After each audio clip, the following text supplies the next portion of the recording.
сиромашните невработени лица и гарантирано минимална нивна помощ. Моделот на образование ставката на напуштање на децата роми и млади останало високо. Се уште постојат бариери за редовно и квалитетно образование. Сегрегација во училиштата останала висока. Системско решавање на проблемите на ромите, барат од Европската комисија, а не реактивни мерки решавање на проблемите со децата на ромите. Со ова сакам да кажам дека интерпарламентарната група на парламентот за ромите во Соединената Република Македонија од 6 точки што ги наведовме во резолуцијата се веќе содржани во извештајот и очекувам дека наредниот извештај ќе го опфати целосна резолуцијата која донесовме и ме радува што јас сум потикнуваш на тај што сум координатор на интерпарламентарната група и им се благодарам на моите колеги и пратеници кои дадовме учество во тие 6 точки кои се предвидени во резолуцијата и веќе се информирани и Европската комисија, Европскиот совет, Обединетите нации, ОПСЕ и ОДИХР. Од сите добивме пофални зборови за тие 6 точки кои се дадени од страна на парламентарната група.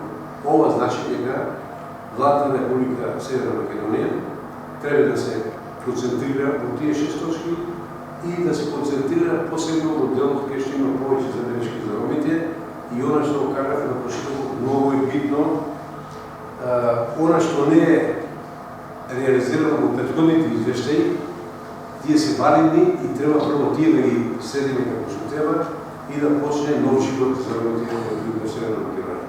Благодарам. Декадата на ромите како ја оценувате, како позитивен или неуспешен проект? Мислам дека неуспешен проект е декадата. Не видовме нешто подобрување во делот на декадата и во самата резолуција ние како документ го кажавме дека има многу документи донесени за ромите во Република Северна Македонија, меѓутоа имплементацијата многу бавно и не се спроведувале како што треба. Еве ќе изјавам еден пример, сликови пример да ви објаснам, може е тоа добро.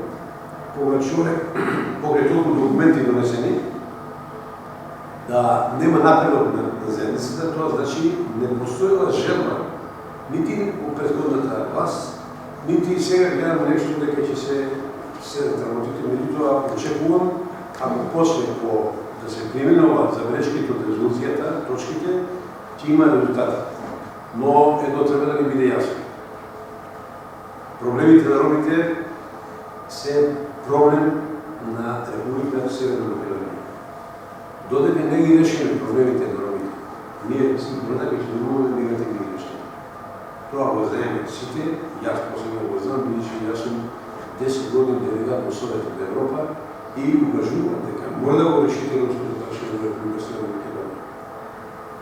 Сакам да потенцирам да кажам дека кога веќе знаеме за еден човек од што боледува, треба да му дадеме лекарства кои се потребни за да се излечи. Ние тука дијагнозата ја имаме, а му даваме погрешни лекови.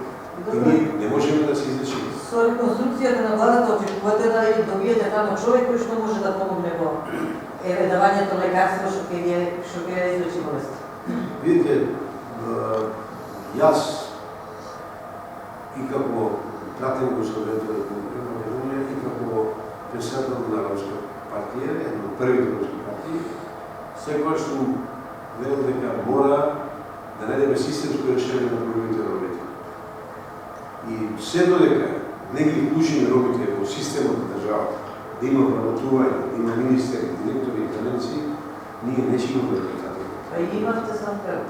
Во сите овие години имаше министер, имавме дури министер за декадата на ромите. Да, има министер, меѓутоа во извештајот дека не се дава доволни средства за да се имплементираат акцијските планови. Жага, ако се министер не ти дават финансирање, да може да ги имплементираат. Да не се расипаат тие средства на други страни. Не, овде е прашање. Значи, акцијските планови кои се направени во кабинетот на министерот на Министерството за имплементација на стратегија, треба доволни пари, доволни средства. Се одвојуваат многу пари. Тоа е забелешките на Европската комисија. Слабо финансирање на акцијските планови. Значи, ако ги финансираме акцијските планови, кои се Јас сметам лично дека ќе има резултати. И тука треба сега акцентот на владата да биде. Например, јас кога бев министер пред да станам пратеник, имавме буџет од 10 милиони денари за министерот за безрешство. Од кој дојдов ја го зголемивме на 100% за 20 милиони. И тие се малко. Ние сега, овој буџет бараме уште 20 милиони да се зголеми. Меѓутоа, не успеавме, не добивме толку пари. Очекувам сега со ребалансот. Вие овие 20 милиони министерот на безрешството ќе ги потроши. Сега ќе веројатно овие денови ќе има и пресконференција, ќе каде со какви проекти ги потроши тие 20 милиони. Очекувам со ребалансот да добиеме уште некој износ за може да ги реализираме проектите кои се дадени во кабинетот на министерот на безрешството. И морам да нагласам дека единствена општина која направи преседан за проекти, тоа е општината Кошани, која направи проект за населба на 24 куќи, изграда на 24 куќи, и тој проект е готов и се наоѓа во кабинетот на министерот. Ние сега, на следната седница на владата, дел од тие средства ќе се префрлат во општината Кошани да може да почне со изградба на тој проект 24 куќи за ромските семејства од домот Аском, што е со години назад споменато како проблем во Кошани, живеат луѓето во субстандардни живеалишта, вода, покривот тече од сите страни, живеат во една соба 6 луѓе, така да очекуваме со овој проект дека ќе има некаков пример како треба другите општини да направат. Оно што ми поставите прашање, многу добро и многу интересно прашање, што го рекавте декадата. Ако кабинетот на министерот на безрешството многу зависи од локалната самоуправа, локалната самоуправа ако прави проекти за ромите кои што живеат во населбите, ќе може министерот да бара средства од владата.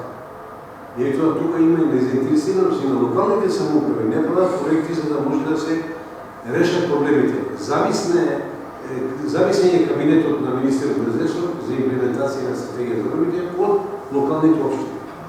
Еве ви кажав примерот што Кошани, примерот да кажем еве сега во Битола, каде што направивме нов трансформатор за 360 куќи во населената роми и тој проект е завршен, меѓутоа е малку споро тече, парите се обезбедени и префрлени, се уште не е дојдено до реализација на така. Во Прилеп исто така исполнивме трансформатор за 380 куќи во три Драгани. Инфраструктурни проекти, неколку улици во Шуторица да направивме, и еве сега пак ќе имаме неколку улици пак во Шуторица, меѓутоа тоа реков. Финансиските средства што се двојат од делот на ромското прашање за имплементација на акциските планови, треба владата да отвори малку кесето што е да напомни министерството со потребата за имплементација на акциските планови. И со на таков начин ќе дојдеме до резултати и до анулирање на забелешките на Европската унија. Наназад неколку години, вие подобро знаете од мене, секогаш има негативни извештања во делот на ромското прашање. Затоа потретирам и денешниот пред, затоа го кажав точките кои се многу битни, опфатени во резолуцијата, да конечно се почне со една работа, како што имаме живо за сите, меѓутоа има една друга работа што треба да кажеме дека треба еднакви можности за сите. А ромите се тука за поставени.